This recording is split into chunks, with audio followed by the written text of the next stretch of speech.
Kënaqësi një që vini, interesoni për fshatrat, përgatësisht për fshatin ton, Treblova.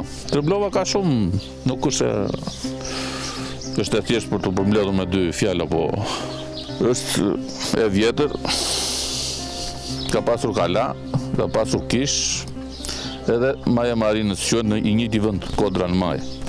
Ka pasur kish me të vjetrën, janë gjetur edhe pjesë ceramike atje. Kalaja nuk e di deri çfarë vitesh ka qenë, është prishur më vonë që kanë marrë banorë për shtëpinë.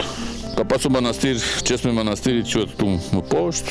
Fshati i madh rreth 300-350 familje ka qenë kone njerëz bujar, të thjesht, agrume ullinj vresta që i bën, është rreth 517 metra maja më e lartë. Ka blegtori?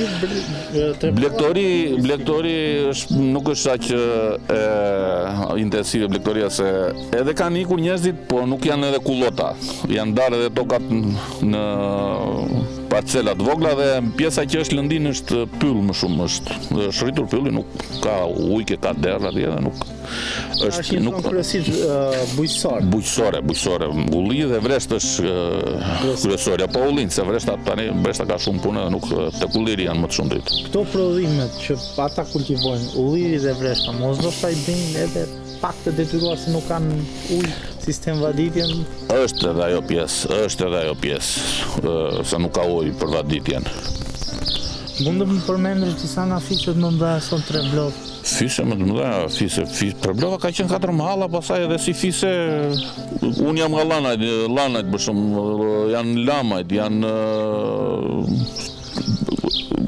Çonaj, si mahall, janë Gjokajt, Mahall e Brate, po ka, janë Xhaferaje, janë Sadikaje, Haxhiraje, ka Rakipaje, Kajmakaje, Pashaj,